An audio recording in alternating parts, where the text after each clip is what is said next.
পিনাকি দাতাদের একটা কমিউনিটি ছিল, তারা সেই কমিউনিটি থেকে একটা নিউজের মতো একটা পোস্টার ছাপতো। পোস্টারের নাম কি? যাই হোক, সেই সময়ের কথা বলছি, যে সময় মানুষ সবাই ভয় পাইতো। আমরা যে কথা বলছি, কথা বলা শুরু করলাম, প্রতিবাদ করা শুরু করলাম, কি ভাষায় প্রতিবাদ করব, কিভাবে কথা বলবো, শেখ হাসিনাকে যে কাঁঠাল রানী বলতে হবে, এই বিষয়ে এই তাত্ত্বিক আলোচনাগুলো নিয়ে আসছে আমাদের পিনাকি ভট্টাচার্য দাদা। যে একটা ফ্যাসিস্টকে সবচেয়ে বাজে কিভাবে ডিফাইন করা যায়, যেটা গালিও হয় না আবার গালির বাপ হয়। ঠিক আছে, তো ভারতীয় আগ্রাসন বিরোধী কথা বলছি। ভারতীয় আগ্রাসন বিরোধী প্রোগ্রাম প্রথম কে শুরু করেছে সেই বিষয়ে আলোচনা না করি, তবে আমাদের সম্মানিত আহ্বায়ক প্রেস ক্লাবে এটা শপথ অনুষ্ঠান করেছিলেন যে আমরা শপথ করছি আজ থেকে ভারতীয় কোনো পণ্য আমরা ব্যবহার করব না। এই শপথ অনুষ্ঠান দেশের মাটিতে আর বিদেশের মাটিতে সবার প্রথম ভারতীয় পণ্য বয়কট, ভারতের আগ্রাসন বিরোধী লড়াই শুরু করেছেন পিনাকি ভট্টাচার্য দাদা। ভারত আমাদের যে শত্রু, এইটা হাতে কলমে শিখিয়েছে কে বলেন? পিনাকি দাদা শিখিয়েছে।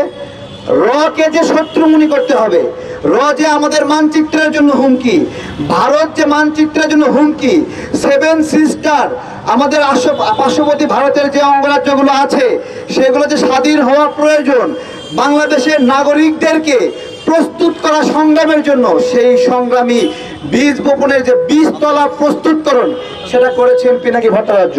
অনেকে বলছে যে 15 বছর পারে নাই, এখন এসে লাফালাফি করছো, আন্দোলনে ক্রেডিট নিচ্ছ। ভাই, 15 বছর ধরে যে মানুষগুলো মারা গেছে তাদেরকে আপনি অসম্মান করতে চান? আপনি তো আজকে সবাই একসঙ্গে নামলো তখন নেমে সাহস পেলেন, কিন্তু 15 বছর আগে বা 15 বছরের মাঝামাঝি সময়ে যেই ব্যক্তিরা যখন কেউ নাম ছিল না, লেগে গুলিবিদ্ধ হলো, মারা গেল, 14 বছর 10 বছর ধরে আয়না ঘরে আছে, তাদেরটা কি অসম্মান করা যায়? যায় না।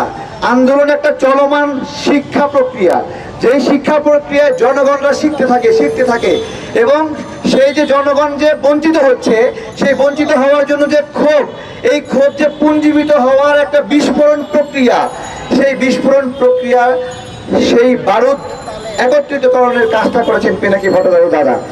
এম রহমান মাসুম ভাইয়ের কথা না বললে হয় না।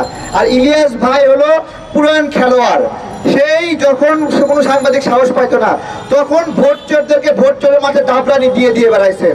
অর্থাৎ এই কয়টা মানুষ বাংলাদেশের জন্য একটা মুখমণ্ডল ছিল। বাংলাদেশ বলতে এই কয়টা ব্যক্তিকে আমরা বুঝেছি। কোনো মিডিয়া হেল্প করে নাই, কোনো টিভি হেল্প করে নাই, হয়েছে একরকম, বানাইছে একরকম। আমি আন্দোলন করছি লাঠি হাতে জনগণকে উদ্বুদ্ধ করার জন্য, যে আপনারা সবাই লাঠি আমাদের সম্বল।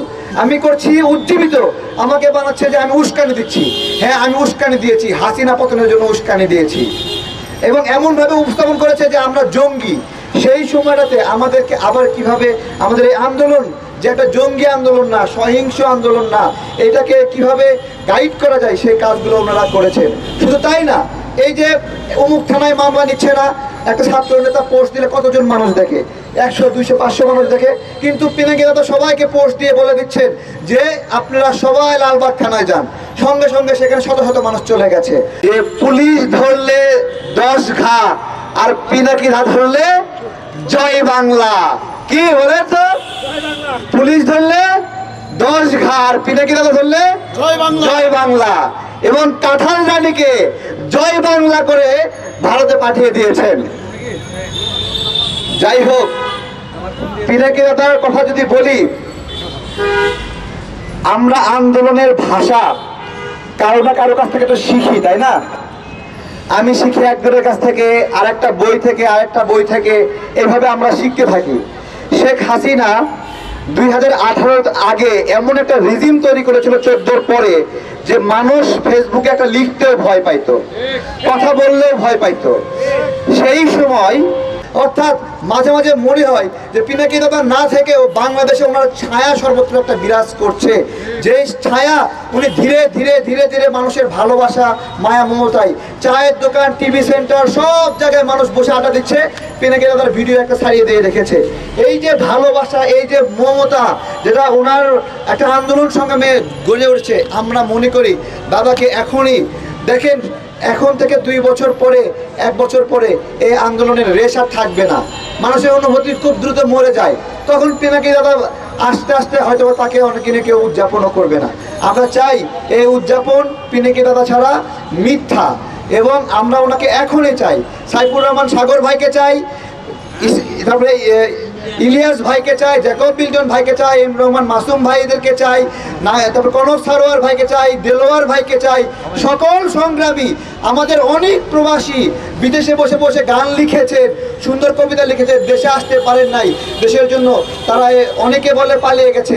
আমি একটা কথা বলি শুনেন, এমন এমন আনরেস্ট সিচুয়েশন তৈরি করেছে, এই যে আয়না ঘরের ভিতরে এমন অত্যাচারের এমন বিষয়টা, আপনি আয়না ঘর কিছু জানেন না, কিন্তু পিনাকি দাদা আয়না ঘর জানে, ফলে তার ভিতরে যে বিভৎস চিন্তা, সেখান থেকে উনি এখান থেকে চলে গেছেন, বা আরও যারা চলে গেছেন, এটা চলে যাওয়া না, তারা গিয়ে সেখানে নতুন উদ্যমে দেশকে সংগঠিত করেছেন।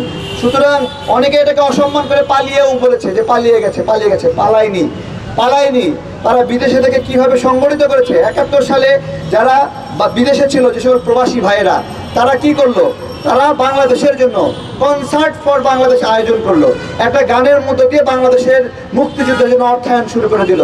এইভাবে মুক্তিযোদ্ধারা, প্রবাসীরা যুগে যুগে যখনই সংকট আসছে তখনই আমাদেরকে সাপোর্ট দিছে।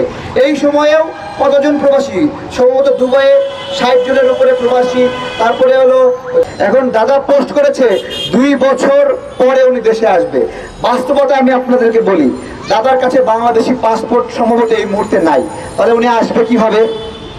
একটা কথা বলেন, তাহলে উদ্যোগ নিতে হবে কাকে? রাষ্ট্রকে, কোনো একটা চিঠির মাধ্যমে অথবা কোনো একটা আপনার হলো এনওসির মাধ্যমে, যেটা আপত্তি নাই, এই ধরনের একটা বিশেষ ব্যবস্থাপনার মাধ্যমে তার দেশে আসার সুযোগ রয়েছে। হয়তোবা সেই লিমিটেশনের কারণে উনি বলেছেন 10 বছর। আমার কথা হলো উনি 10 বছর পরে আসুক, 5 বছর পরে আসুক, কিন্তু এই বাংলাদেশে আমরা যে স্বাধীনতা উপভোগ করছি, আমি মনে করি দাদাকে এই মুহূর্তে বাংলাদেশে এসে সেই স্বাধীনতার ঘ্রাণ একবারের জন্য হলেও এই মুহূর্তে আসা উচিত আমি মনে করি, এবং সেই জন্য তাকে ফেরত নিয়ে আসা উচিত। শুধু পিনাকি ভট্টাচার্য দাদা না, জ্যাকব মিল্টন ভাই নাগরিক টিভিতে নিয়মিত বক্তব্য রাখেন, অনেক গঠনমূলক গোপন তথ্যগুলো দিয়েছেন, যে সজীব ওদের জয় কত টাকা লুটপাট করে বাড়িঘর করেছে, দাদা তথ্যগুলো দিয়েছেন। নাগরিক টিভির সাকিব ভাই, নাগরিক টিভির টিটু ভাই অসাধারণ একজন ব্যক্তি, আমাদের নিয়মিতভাবে বিভিন্ন কার্যক্রমে সহযোগিতা করেছেন, অর্থায়ন করেছেন, এবং যখন প্রতিবাদ করতে হবে প্রতিবাদ করেছেন।